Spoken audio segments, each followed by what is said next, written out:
sommes au deuxième rabat. Donc il faut encore attendre 1h30 avant de pouvoir bouler.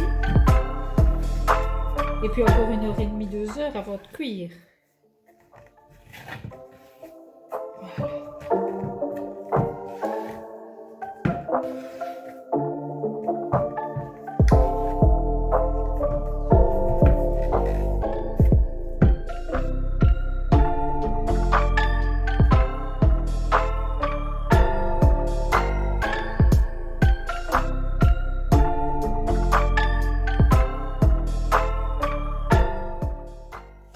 Chérie, tu saurais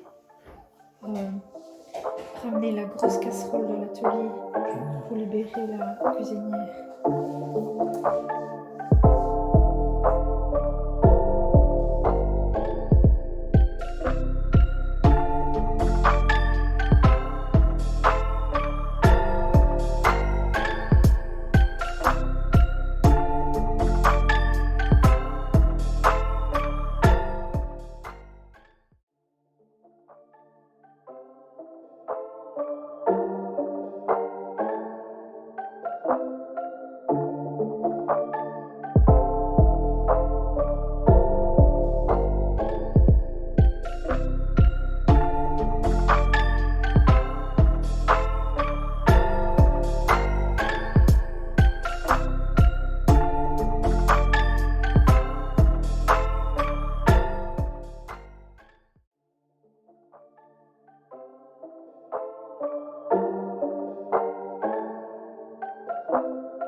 Hello, hello du dimanche. Ouf.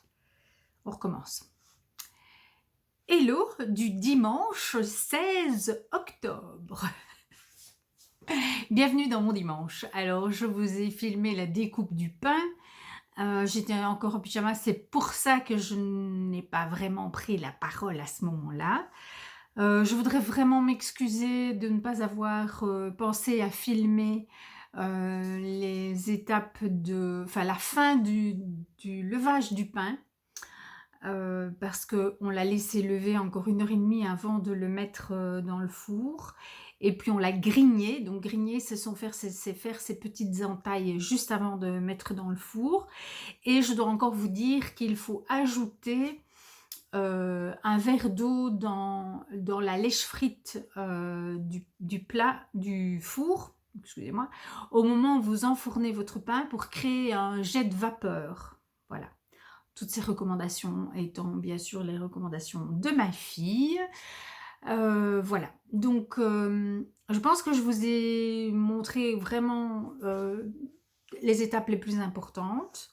Vous avez vu que ça avait été un petit peu compliqué pour moi de faire le boulage. Donc voilà, ce sont des gestes techniques qui s'apprennent au fur et à mesure qu'on pratique.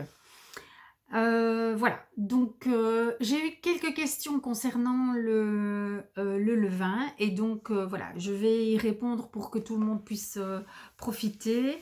Donc il y a plusieurs façons de faire du levain. Vous pouvez faire un levain liquide, c'est ce que moi je fais. Vous pouvez faire aussi un levain pâteux. Vous pouvez trouver toutes les infos sur YouTube. Il y a plein de vidéos qui vous expliquent comment faire. Mais moi, mon levain liquide, c'était tout simple. J'ai pris 100 g de farine, 100 g d'eau, j'ai mélangé. Et tous les jours, j'enlève à peu près la moitié et je remets une tasse d'eau, une tasse de farine. Donc, à part la première fois où j'ai fait à un poids égal, depuis, je fais volume égal. Parce que c'est plus facile et que ça fonctionne aussi bien. Voilà. Il faut compter entre 4 et 10 jours avant de pouvoir faire un pain avec son premier levain. Pain qui n'est pas toujours extraordinaire. Voilà, il faut savoir que le levain, c'est un être vivant et que il faut recréer... Il faut créer la relation avec votre levain. Voilà. D'ailleurs, ma fille m'a conseillé de lui donner un nom et donc j'ai donné un nom à mon levain. Voilà. Et tous les jours, quand je le nourris, je lui souhaite bon appétit. Alors, on peut bien sûr conserver le levain au frigo et le rafraîchir, c'est-à-dire prélever une partie et le renourrir la veille du jour où on veut faire le pain. Dans la mesure où mon levain est encore très jeune, voilà, où j'estime que nous avons encore beaucoup à apprendre l'un de l'autre, je préfère cette relation au quotidien où je nourris mon levain, je le rafraîchis, je le nourris tous les jours. Mais voilà, c'est une question de choix et il faut savoir aussi qu'un levain, plus il est ancien, plus il est puissant. Voilà, est-ce que j'ai répondu à toutes les questions concernant le levain? Je pense que oui. Le pain au levain se conserve mieux que le pain à la levure, mieux plus longtemps. Et il est plus digeste. Alors pour ça, malheureusement, je ne peux pas vous donner les explications vraiment précises, mais je pense que en fait le levain prédigère une partie de la farine, ce qui fait que c'est du coup un pain qui est plus digeste. Mais voilà, ceux que ça intéresse, vraiment, cherchez. Faites des recherches sur internet et vous allez trouver soit en vidéo YouTube, soit des articles qui vous expliquent ça super bien. Moi, je ne suis pas du tout une spécialiste, hein, je suis juste une petite madame qui fait son pain. Et voilà. Et je voulais dire, comme Julie le disait dans son Vlogtober d'il y a quelques jours, quand on fait son pain, quelle que soit la façon, que ce soit à la main, que ce soit en machine, mais quand on fait son pain soi-même, c'est bon comme du gâteau. Et je suis entièrement d'accord avec elle là-dessus. Le pain fait maison a une saveur unique. Donc voilà. Donc tous ceux qui ont envie de tenter l'expérience, eh bien je vous dis, allez-y. Voilà, c'est en faisant qu'on apprend et c'est comme le tricot, hein, c'est en faisant qu'on apprend. Voilà, si ma petite vidéo a pu vous aider, c'est super. Je vous laisse pour le moment, on a plein de boulot dans le jardin. Je filme et je vous montrerai ça demain. Mais surtout, je reviendrai tout à l'heure pour parler tricot. Voilà, à tout à l'heure. Eh bien, je reviens encore une fois pour répondre à vos nombreuses questions sur le levain. Ça m'amuse énormément, je suis ravie parce que visiblement, cela a attisé votre curiosité. Donc, il y a encore quelques questions auxquelles je n'ai pas répondu. Je m'empresse de le faire. Alors, Pourquoi est-ce que tu n'utilises pas alors j'ai oublié de noter les noms de ceux qui m'ont posé les questions, je m'excuse auprès d'eux. Voilà, mais quelqu'un m'a demandé: «Pourquoi tu n'utilises pas la part de levain que tu prélèves avant de nourrir ton levain pour faire du pain?» Eh bien parce que le levain que j'ai nourri la veille n'est plus assez actif et donc il ne va pas permettre au il va pas faire un travail suffisant sur la farine pour, pour la faire gonfler quoi. Donc c'est la raison pour laquelle je prélève une partie, je nourris et je fais mon pain 2 heures après. Voilà. Maintenant, il est peut-être que quand mon levain sera plus vieux, plus âgé, plus puissant, peut-être que ce sera possible, mais pour le moment, en tout cas, ça ne l'est pas. Si je fais du pain avec, ce levain qui a été nourri 24 heures avant, je risque d'avoir un pain trop plat. Voilà. Voilà, voilà. Donc c'est pour une question de force. En faisant mon pain 2 heures après avoir nourri le levain, mon levain est très fort et donc il peut faire lever la pâte. Alors pourquoi éviter de mettre le levain sur le sel? Eh bien figurez-vous que j'ai reçu la question aujourd'hui après le départ de ma fille et donc eh bien moi je ne sais pas pourquoi. Et j'ai cherché sur internet et sur internet je n'ai trouvé que des réponses par rapport à la levure. Mais disons que le sel ayant l'action d'absorber l'eau, il est possible que ça vienne déforcer le levain, puisque le levain est un mélange d'eau et de farine. C'est aussi un mélange vivant, et donc j'imagine que si on met le sel directement en contact avec le levain, il ne doit pas apprécier. Voilà. Je- en tout cas, c'est quelque chose que je ressens. Voilà. Bon, donc, mais j'ai pas de données scientifiques hein, pour appuyer ça. Donc voilà. Toujours est-il qu'elle m'avait dit ça et donc je faisais attention, sauf hier, de ne pas mettre mon levain directement sur le sel, mais de mélanger le sel à la farine et puis de verser mon levain et mon eau. Alors on m'a aussi demandé à quelle température je conserve mon levain. Donc j'ai dit tout à l'heure qu'il était possible de conserver son levain au frigo, mais moi je le conserve à température ambiante sur une étagère dans la cuisine. Donc voilà, tout simplement. Et forcément cette température va évoluer au fil de l'année puisqu'il ne fait pas la même température tout le temps, mais je le laisse sur une étagère dans la cuisine.